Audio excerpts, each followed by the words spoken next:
राधे राधे दोस्तों, आप सब कैसे हैं। आशा करती हूँ कि आप लोग स्वस्थ होंगे।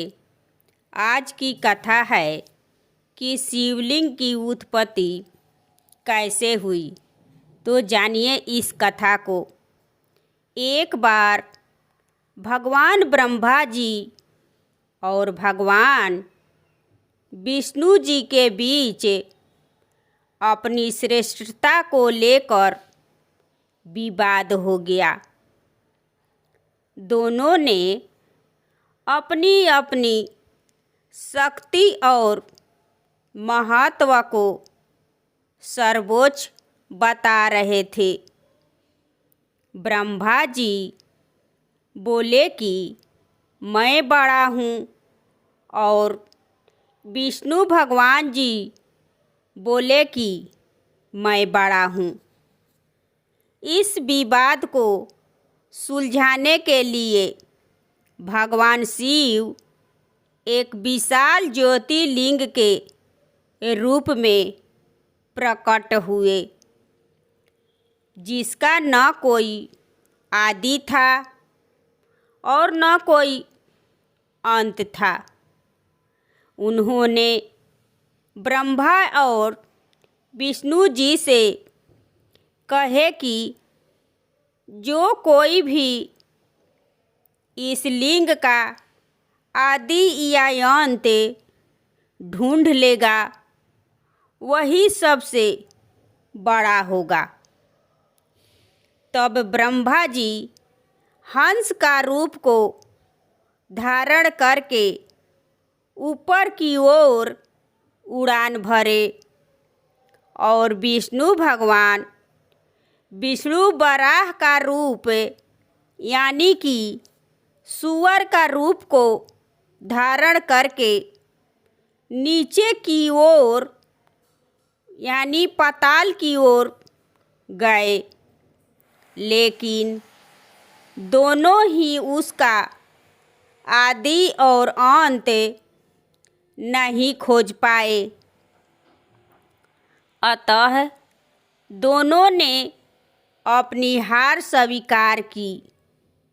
भगवान शिव की श्रेष्ठता को समझा, तभी से शिवलिंग की पूजा भगवान शिव के अनादि और अंत स्वरूप के प्रतीक के रूप में की जाने लगी।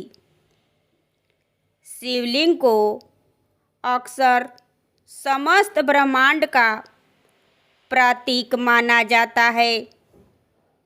इसमें लिंग पुरुष तत्व और योनि प्रकृति का प्रतिनिधित्व करती है।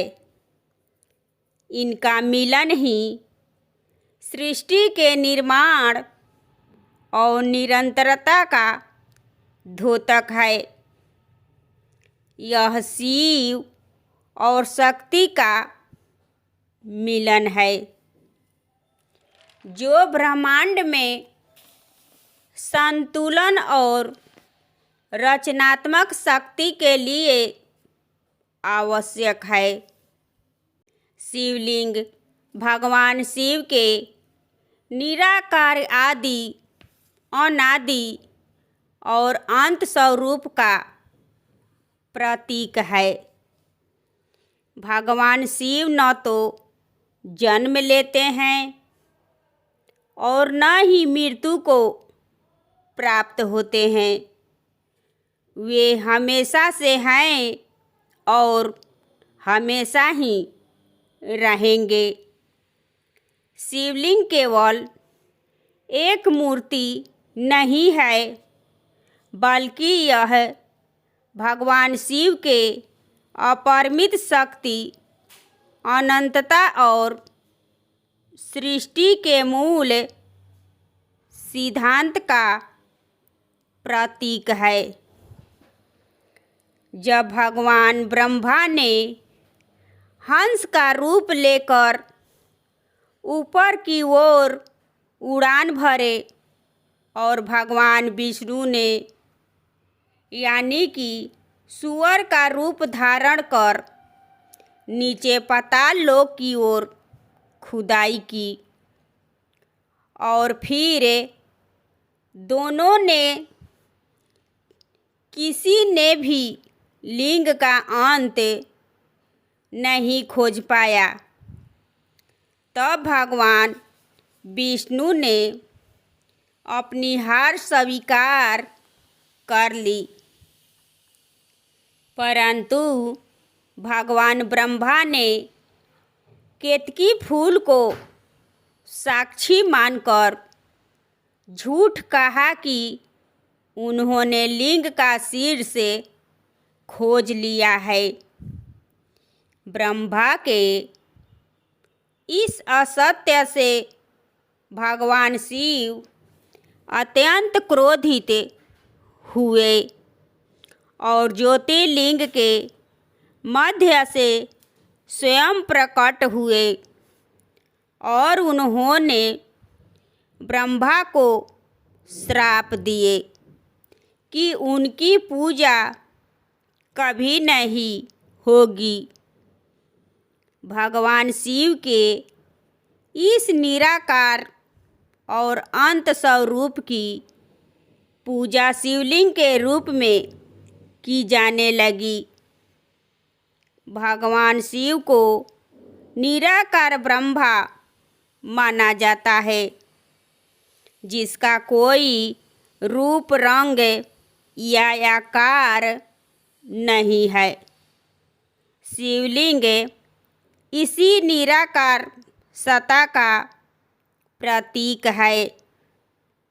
शिवलिंग की उपासना व्यक्ति को उसके आंतरिक आत्मा और आध्यात्मिक उन्नति की दिशा में बढ़ने का मार्ग प्रशस्त करती है।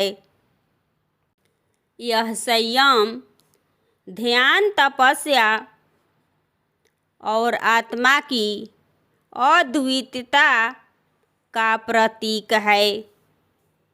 इस प्रकार शिवलिंग केवल एक पत्थर का रूप नहीं, बल्कि भगवान शिव के सती ब्रह्मांडीय सिद्धांतों और आध्यात्मिक गहराई का एक महत्वपूर्ण प्रतीक है। भगवान शिव को निराकार ब्रह्मा माना जाता है, जिसका कोई रूप रंग या आकार नहीं है। यह है शिवलिंग की उत्पत्ति की कथा। दोस्तों, ये कथा आपको कैसी लगी कमेंट करें और मेरे चैनल को सब्सक्राइब एवं वीडियो को लाइक करें और ज़्यादा से ज़्यादा शेयर करें। फिर मिलूँगी अगले वीडियो में। धन्यवाद।